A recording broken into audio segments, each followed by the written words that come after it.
Eskerrik asko, Gorrotxategi. Muchas gracias, profesor Gorrotxategi. Recibir a nuestra siguiente invitada, ya que no es la primera vez que tenemos el honor de recibirla en Passion for Knowledge. Se trata de Jocelyn Bell Burnell, la descubridora del pulsar.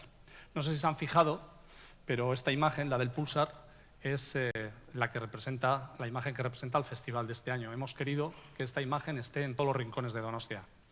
En 1967, Bell descubrió una serie de señales de ondas de radio extremadamente regulares a las que por aquel entonces llamaron LGM, Little Green Men, en referencia a la remota posibilidad de que fueran intentos de comunicación de vida extraterrestre.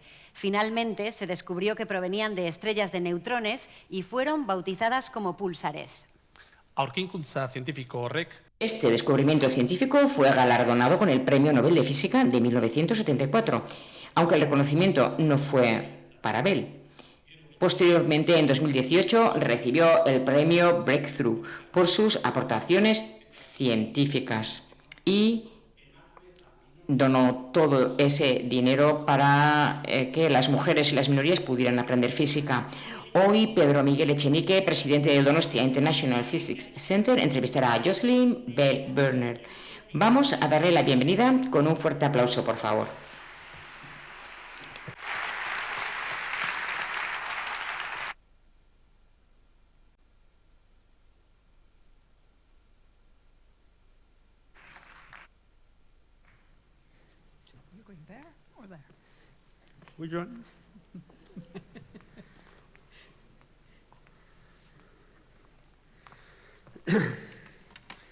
Buenas tardes a todos y a todas. Buenas tardes, Jocelyn. Buenas tardes. Primero explicar brevísimamente por qué esta vez hemos hecho un nuevo formato. Normalmente Jocelyn participa en nuestros eventos. Las charlas que dan son de una claridad, brillantez, que inmediatamente atrapa el interés de la audiencia. Pero esta vez hemos preferido hacer algo distinto, un homenaje a Jocelyn Bell, porque estamos seguros que iba a dar una charla maravillosa, pero cumple 80 años y yo creo que se puede decir, se ha dicho, yo estoy de acuerdo, que quizás haya muy pocas personas vivas, si alguna, que hayan contribuido a la ciencia tanto como a la ciencia en sí, con los púlsares y otras cosas, pero también a la ciencia como cultura, también a las instituciones y también con generosidad a ayudar a científicos jóvenes, especialmente de minorías y mujeres, como Jocelyn Bell. Y por eso hemos querido que el pueblo de San Sebastián conozca la vida de una persona singular, excepcional. Ella es amiga de San Sebastián y ya le conoce todo el mundo. Y de hecho me dicen, Jocelyn, que te han visto por la parte vieja comprando un libro de cómo aprender el euskera en 20 días. ¿No? ¿Es mentira? Como ayer estabas tan entusiasmada siguiendo a los versolaris. El premio Breakthrough que se le dio y dedicó en su totalidad 3 millones de euros, el premio con mayor dotación económica, fundamentalmente a las mujeres, ayudar a las mujeres. Eso fue porque en tu vida, en tu proceso, en tu aprendizaje, en tu escuela, en Irlanda, en Escocia, luego en Cambridge, sufriste por ser mujer, tuviste dificultades que no debías haber tenido y querías compensar y hacer que otros no tuviesen que pasar por tus problemas. Yes, yes. Sí, es cierto. Un factor importante de mi trabajo como doctoranda en Cambridge se explica porque me sentí como una extraña. Yo vengo del norte del país, del noroeste, no del sureste de Inglaterra, que es una zona de Inglaterra más decente, ¿no? Tengo un acento. como muy crudo, ¿no? Muy duro. Y bueno, pues entonces me di cuenta rápidamente, además, que no era una insider, que no era una más. Me sentí extraña. Creo que como consecuencia de ello, la gente concluyó que como yo era como de fuera, pues no era inteligente. Y entonces decidí que para sobrevivir en Cambridge, lo más posible, ya sabía yo entonces que no iba a sobrevivir mucho tiempo, que probablemente no conseguiría mi título, pero bueno, decidí trabajar lo más posible. Y esa fue mi manera de gestionar eso. Y cuando me decían, ¡fush! Pues, bueno, pues cuando me echaron de allí, pues por lo menos quería sentir que lo había hecho lo mejor que podía. A Cambridge, también tuviste tus dificultades en los estudios anteriores, suspendiste un examen importante a los 11 años, eso lleva al peligro de... 11. Sí, a los 11. El peligro de eliminar del sistema demasiado pronto. Afortunadamente tuviste unos padres que no distinguían entre el rosa y el azul y que te permitieron volar y dejar volar tu imaginación. Eso es una suerte dentro de las dificultades, ¿no? Sí, tuve mucha suerte con mis padres, sin duda alguna. Por ejemplo, cuando fui a secundaria, cuando había muchas materias con distintos profesores, la primera semana, un miércoles, el miércoles de la primera semana, se dijo, bueno, los chicos tienen que ir allí, las chicas tienen que ir allí. Y yo dije, bueno, venga, toca gimnasia, ¿no? Donde iban los chicos, iban al laboratorio de ciencia y las chicas fueron a cocinar. Es una discriminación impresionante, ¿verdad? Mis padres me habían dicho, tranquila, vas a aprender ciencia. Y me encontraba yo allí, ¿no?, cocinando, mientras los chicos estaban estudiando ciencia. Y les dije a mis padres esa noche, ¡jo! ¡Qué horror! Y se enfadaron, llamaron... Who had been told the same thing. Llamaron a un profesor y, bueno, pues se lo explicaron. Llamaron a otros padres y hubo muchos padres al final que se enfadaron. El director tuvo noticia de eso, hubo un debate acalorado y la siguiente clase de ciencia fue diferente. Estaban todos los chicos y éramos 3 chicas. Y el profesor no se había visto en otra antes y fue como dinamita, ¿no?, para él. Nos hizo sentarnos juntas y todos los chicos estaban allí detrás, ¿no?, porque pensó que íbamos a causar problemas, supongo, pero no causamos ningún problema. ¿Y cómo piensas colaborar o se ha cambiado la situación? Porque ahora la situación es muy diferente. El papel que habéis tenido algunas mujeres siendo referentes, siendo líderes y trabajando para que esto no vuelva a ocurrir. Tú incluso desarrollaste una técnica que consistía en cuando ibas a las clases o a los seminarios y oías las hipótesis iniciales del profesor, al final preguntaba siempre, bueno, y si esa hipótesis no fuese cierto, ¿en qué cambiaría todo? Y claro, con eso te hiciste un sitio y creaste una ola de miedo en los seminarios. No, no fue así, porque para entonces ya, hombre, Cambridge era diferente y los hombres en Cambridge no tienen miedo, tienen mucha confianza en sí mismos. Pero bueno, era una cuestión, una pregunta que había que plantear, era importante, ¿no? Había que tirar un poco de la alfombra, ¿no? Estamos hablando del síndrome del impostor frente a los que has llamado a los arrogantes estudiantes de Cambridge, entre los que me encuentro.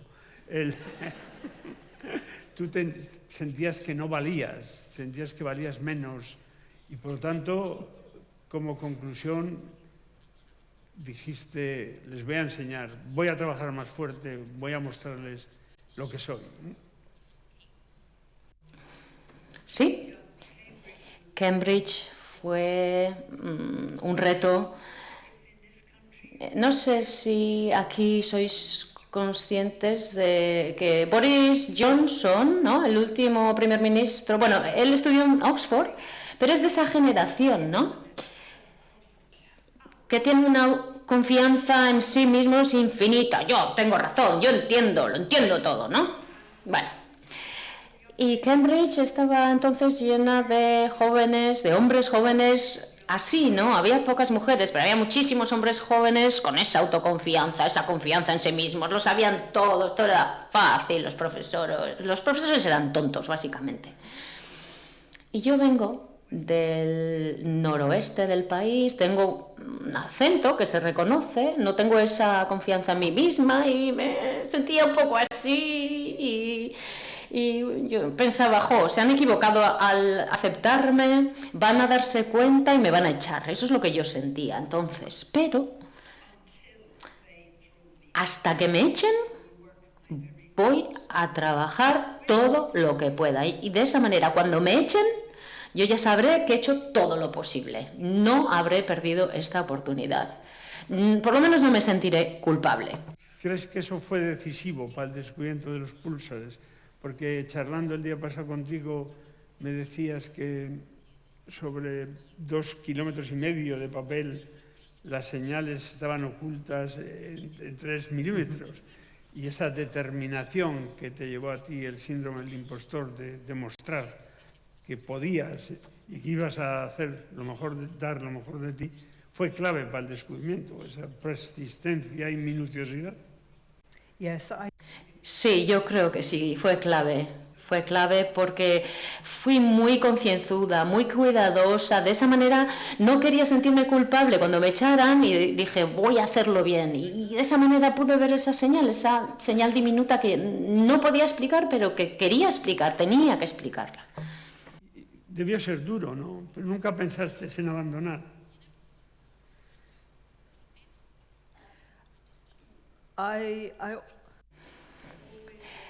Bueno, siempre quise ser una radioastrónoma.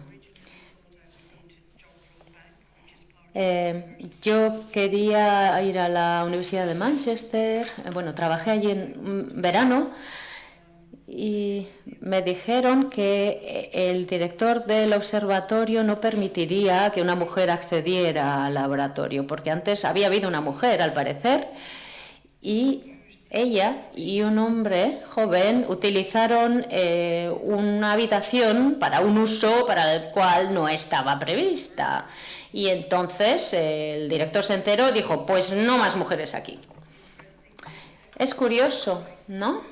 Vemos cómo son las cosas. Las mujeres pagan cuando ocurren este tipo de cosas. Y bueno, pues así fueron las cosas y dije, me iré a Australia. ¿Crees que el síndrome del impostor no es tanto Cambridge o no Cambridge, también como mujer o no mujer? Que la mujer lo tiene más. El no sentir que no vale.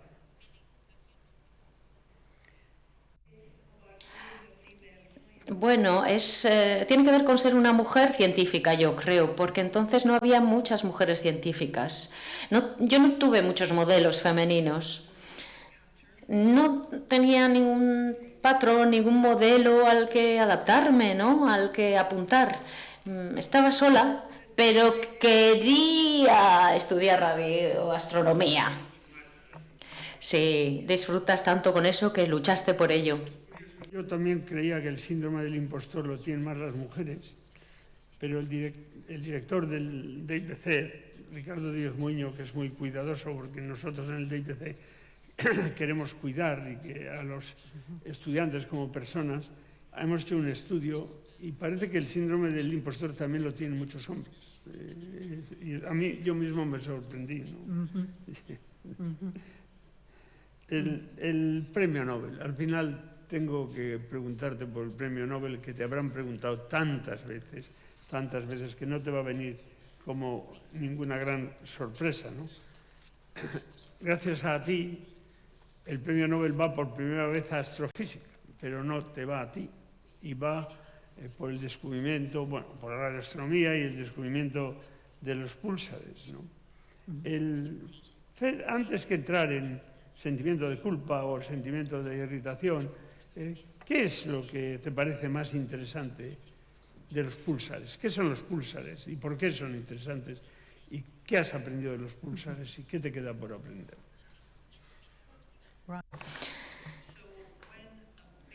Bueno, cuando una gran estrella llega al final de su vida, porque centellea, utiliza todo el combustible y un día ese combustible se agota y la estrella explota, excepto ese núcleo que se aplasta mientras se produce esa explosión. Y ese núcleo aplastado se convierte en un pulsar. Todas las estrellas rotan y cuando se produce este proceso se rota más rápidamente. Entonces los pulsars son pequeños, tienen un radio de 10 kilómetros y giran muy rápidamente. Un poco como pesan lo mismo que el Sol, pero en 10 kilómetros. ¿Qué es lo que más has aprendido de los púlsares? ¿Qué nos han enseñado los púlsares? Bueno, nos enseñan mucho sobre materia comprimida, aunque hay muchísimo trabajo que hacer al respecto. Pero como los púlsares giran de una manera muy precisa, son muy buenos relojes, van pulso, pulso, pulso, pulso, pulso, continuamente, hasta el infinito, y en la galaxia esto significa que tenemos relojes, púlsares, que son relojes, y esto nos permite estudiar la galaxia centrándonos en estos relojes. Podemos estudiar la gravedad local y el modo en que rota la galaxia. Entonces, si encontramos púlsares en otras galaxias, y no tenemos el equipamiento necesario para ello, pero llegará, vamos a poder saber mucho sobre las galaxias y sobre nuestra galaxia y la historia de nuestra galaxia en concreto. En 1974 el premio Nobel va por radioastronomía y los púlsares a Sir Martin Ryle y a Tony Hewish. I was a student. Yo era estudiante y no era consciente que la que lo había encontrado era Jocelyn Bell.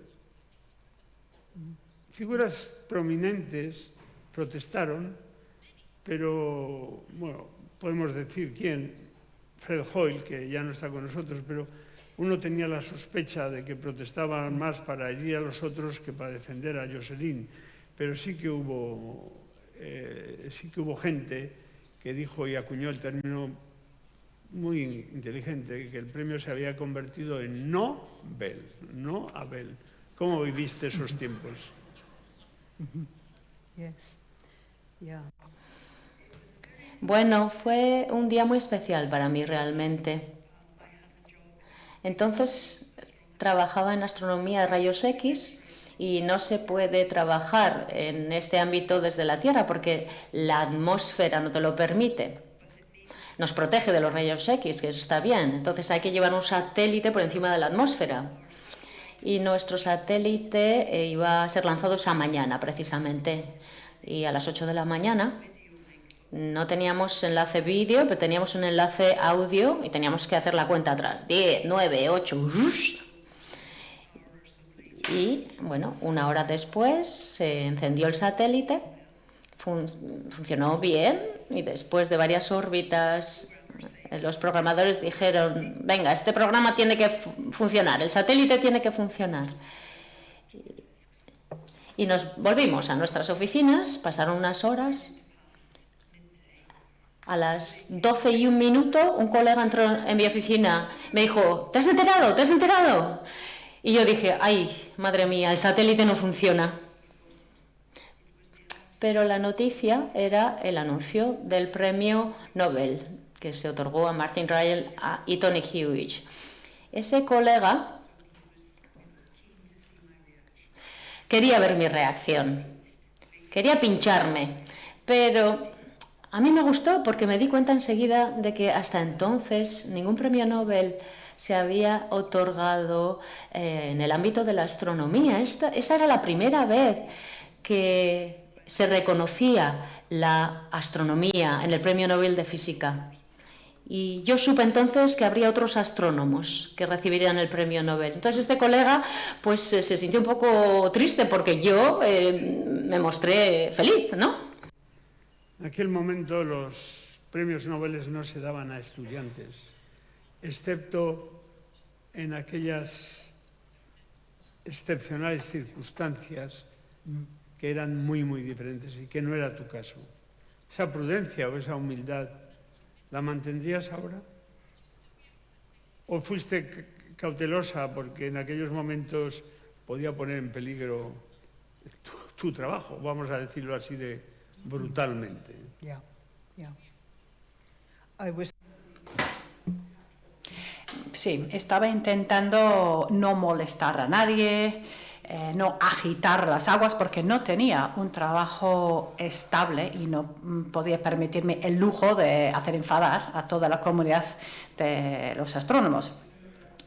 Pero 2 o 3 años más adelante sí que se concedió un premio Nobel a Joe Taylor por sus trabajos con púlsares y su estudiante Russell Heath. Y ahí sí que incluyeron el estudiante. Joe Taylor es buen amigo mío y me invitó a asistir a la ceremonia de los premios Nobel como su invitada. Y el secretario de los premios Nobel se puso muy nervioso, claro, pero bueno, yo me porté muy bien y no pasó nada. Y era mucho más divertido estar ahí como invitada, como premio Nobel, porque si vas a recibir un premio, tienes que dar una presentación, tienes que ir a estar con el rey, tienes que hacer un montón de cosas. Y es un trabajo muy duro, que dura 10 días, así que no hay que ganar un premio Nobel, porque implica muchísimo trabajo. We are trying to encourage.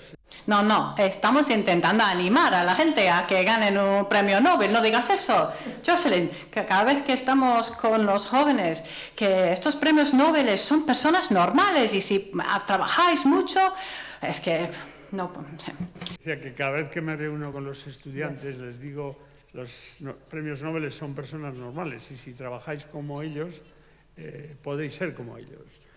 Y entonces viene Jocelyn Bell y me rompe el argumento y nuestra pasión por Nobel.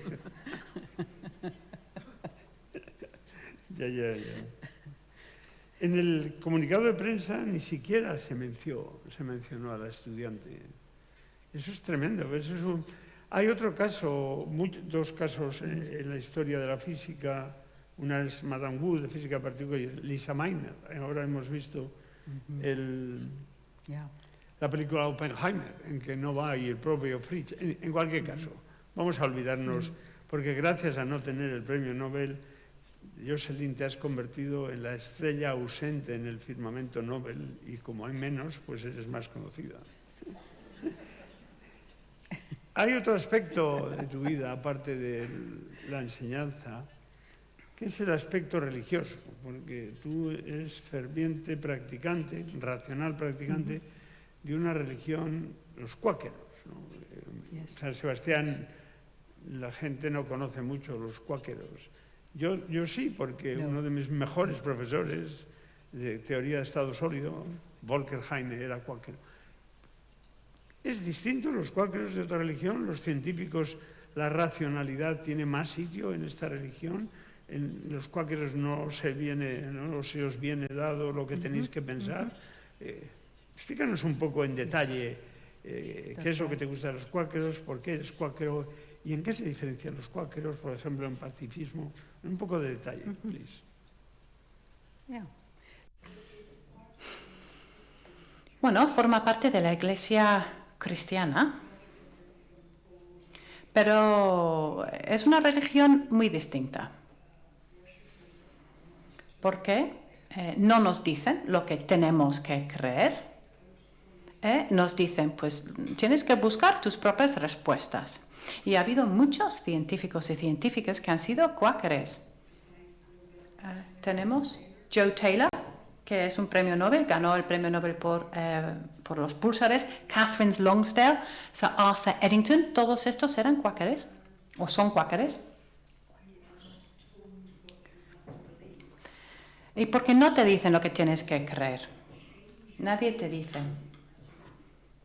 Y puedes cambiar tus creencias según vais adquiriendo más sabiduría. Y por eso es una fe que encaja muy bien con las mentes de los científicos y las científicos, que es lo que hacemos como científicos, ¿verdad? Vamos entendiendo cada vez más y nuestras ideas van cambiando. Entonces, eso es lo que hacemos los cuáqueros. El Parlamento escocés, ¿no? Yes, I haven't done it. Sí, me han invitado, pero no he ido todavía, ¿eh? Pero es verdad que sí que me han invitado, ¿eh? En el Parlamento escocés hacen oraciones cortas, no todos los días, pero algunos días sí, justo antes del comienzo de la sesión parlamentaria. Y me han invitado a asistir a esa sesión de oraciones. Que también participan de este ideal, ¿no? Y después porque tienes un hijo, tienes... I have a son who is also... Sí, tengo un hijo que también es físico y colabora con alguien que está en la universidad de aquí. Entonces, conoce Donostia, ha estado aquí, ha visitado el DIPC, creo. Mi nuera es teóloga y tengo 2 nietos. No sé si ellos van a ser teólogos o físicos o otra cosa, bueno, no lo sé, ya veremos. ¿Qué es la diferencia entre un teólogo y un físico? Bueno, no sé si hay tanta diferencia. En las 2 disciplinas se hacen preguntas en diferentes dominios, diferentes materias, pero en las 2 disciplinas hay que pensar, intentar entender.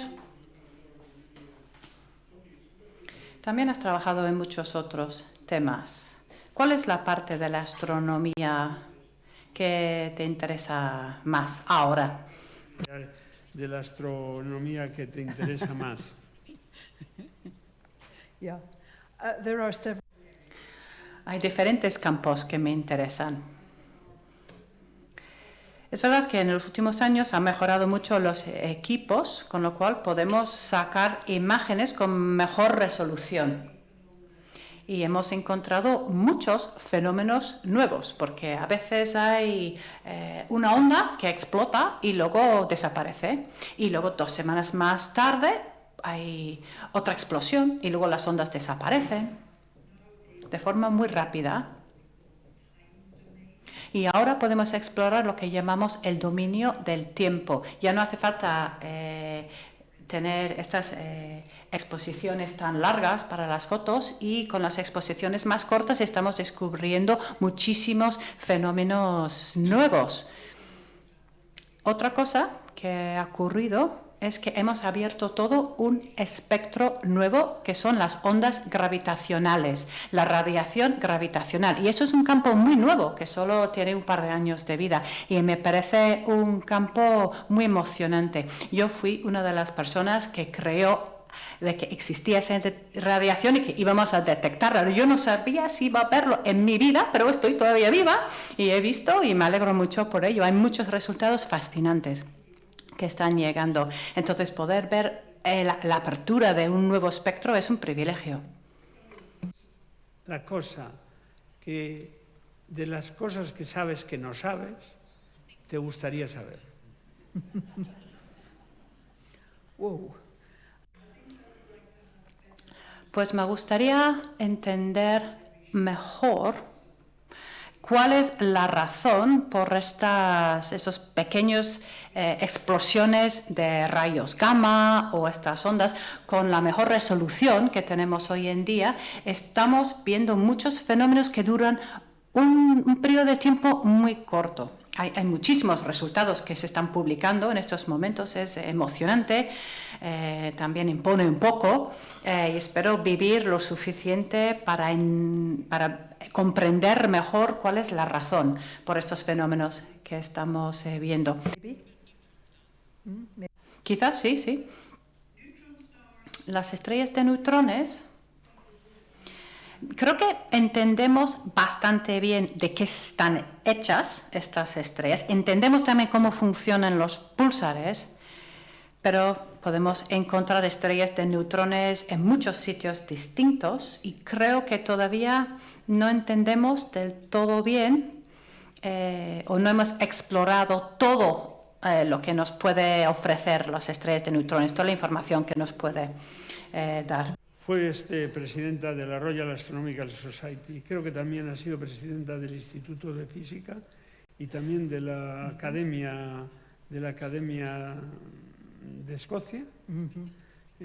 Este papel institucional es un papel muy dedicado, que tiene pocas recompensas, lo haces como un deber y como contribución a que la ciencia sea más limpia, que cada uno reciba el crédito por el que ha hecho, que no se escriba demasiado para que no haya fraude. Hay males en la ciencia. De hecho, dos personas de esta audiencia, Ignacio Pérez y Joaquín, no sé si es Joaquín o Sevilla, han escrito un libro precioso, Los males de la ciencia. Yes. 2 o 3 males de la ciencia. Yes. Cuéntanos, en tu opinión, de la ciencia actual.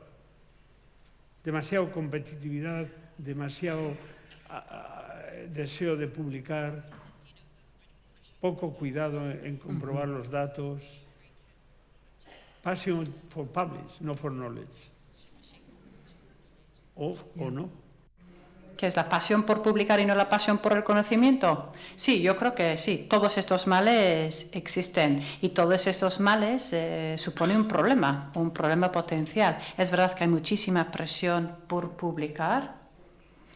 Muchas veces sabes que no vas a recibir más dinero a no ser que publiques X número de artículos. Y claro, es importante publicar, por supuesto, pero la presión puede ser excesiva. Y muchas veces si vas a publicar demasiado rápido, pues no haces las cosas bien. Y eso no es bueno para la ciencia, en mi opinión. Pero creo que es casi inevitable, dada la manera en que se financia la ciencia hoy en día. Existen estas presiones. No me gustaría ser editora de una revista porque todos deben de recibir un montón de artículos y todos pidiendo, por favor, publica mis resultados. Pues me parece un horror. Hubo un caso en los laboratorios Bell con la nanotecnología y a veces en grandes colaboraciones, por ejemplo, el Premio Nobel de Astrofísica. Pero inmensos grupos de colaboradores, es muy difícil que un teórico pueda saber si el experimento es realmente un investigador responsable de todos los contenidos de un artículo.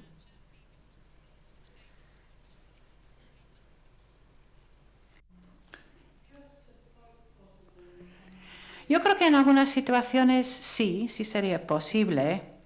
Por ejemplo, un supervisor y un doctorando que trabajan de forma conjunta. Vale, pero si estamos hablando de una colaboración más grande, con equipos muy caros, diferentes instalaciones utilizadas por muchas personas, entonces es muy difícil saber a quién tenemos que echar la culpa y a quién tenemos que dar el crédito. Es muy difícil.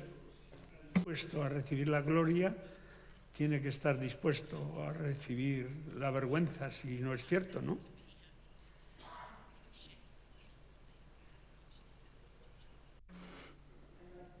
Me gustaría pensar que sí, pero yo creo que unos se escaquean, muchos. Pero, ¿qué es lo que hace que una brillante chica de Cambridge acabe en Oxford?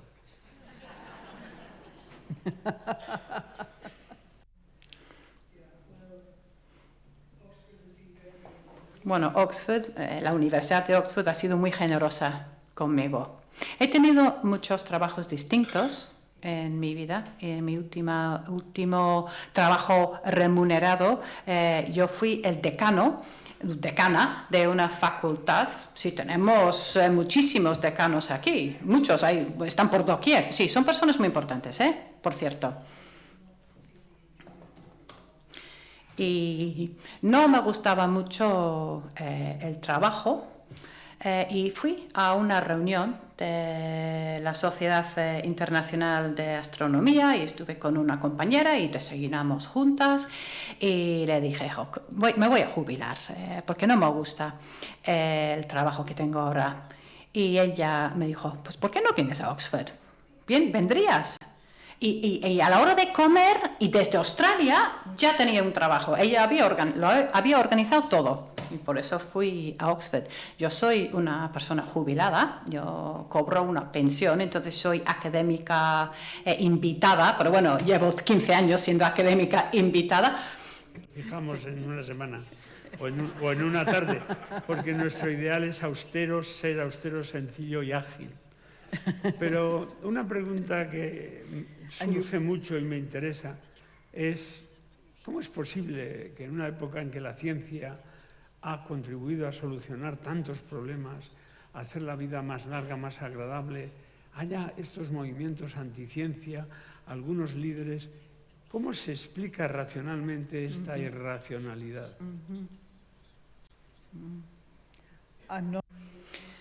No sé si existe una explicación que se pueda entender.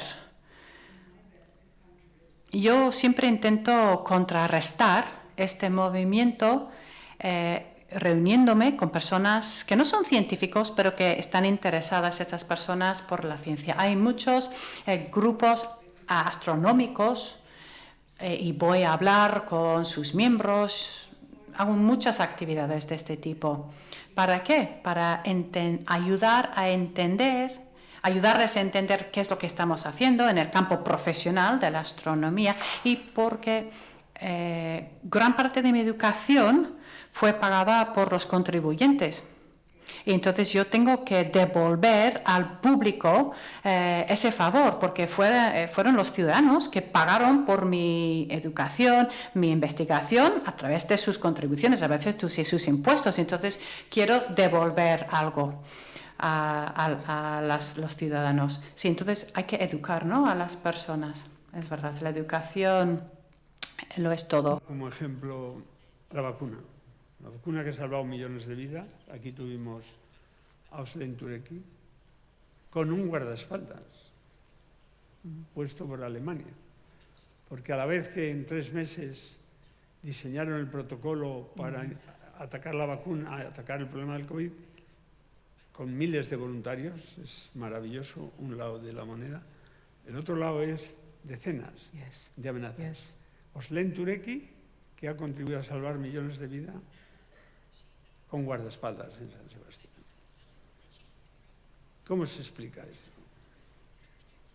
No se explica, ¿no?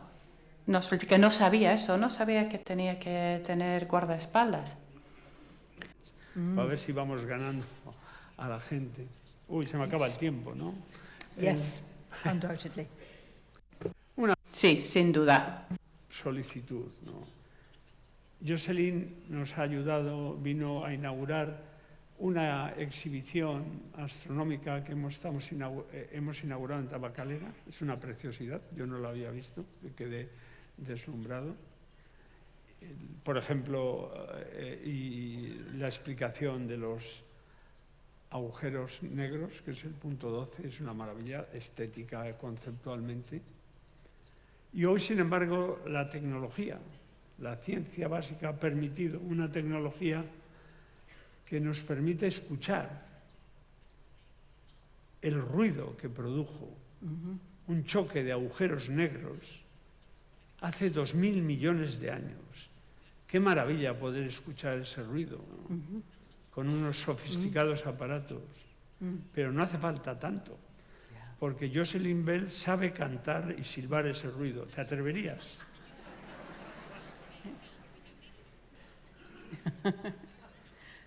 Okay, so when two black holes Cuando se fusionan dos agujeros negros, empiezan moviendo lento y luego se acercan y empiezan a mover ese más rápido.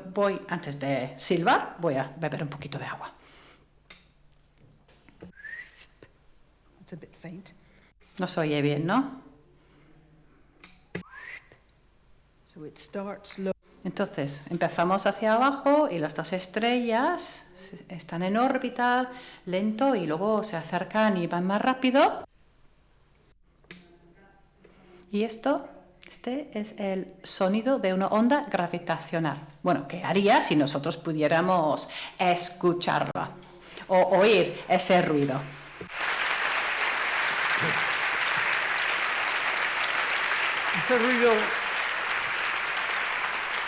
Ese ruido no solo nos hace oír los agujeros negros, sino nos reivindica años de ciencia, Newton, la gravitación, la relatividad general, el concepto de agujeros negros, el inmenso trabajo de tecnología para poder medir estas ondas gravitacionales.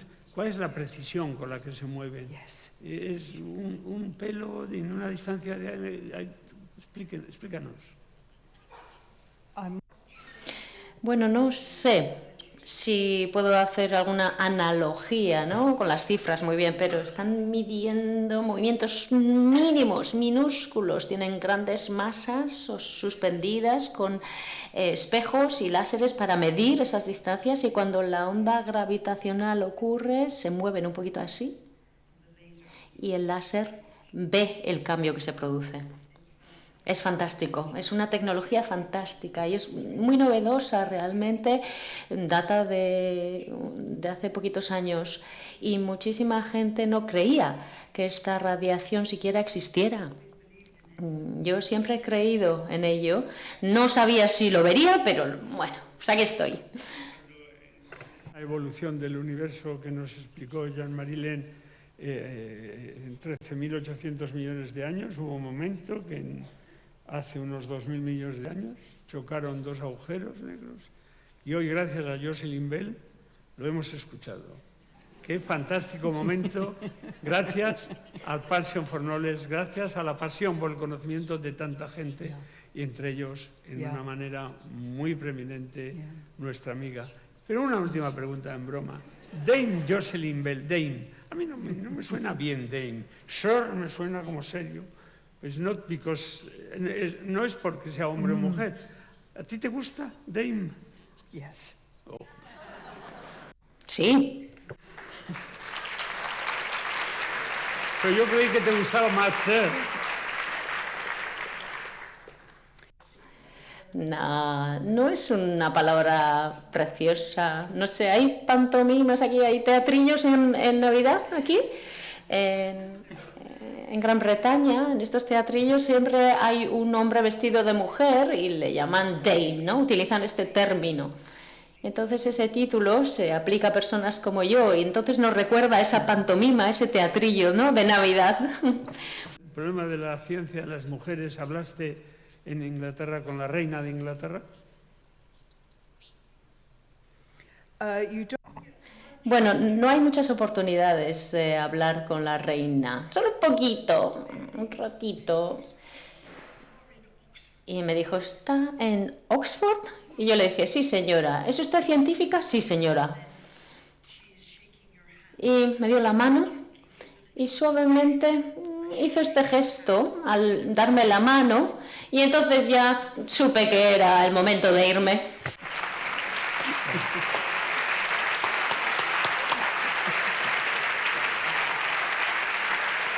Mil gracias. Thank you very much, Dame Jocelyn. It has been a privilege and an honor, not only... Ha sido un honor, de verdad. Muchísimas gracias por toda la ayuda que hemos recibido por tu parte. Gracias. Eres honoris causa, doctora honoris causa en la Universidad del País Vasco, y es un honor tanto para la universidad como para el DIPC. Muchísimas gracias. Thank you.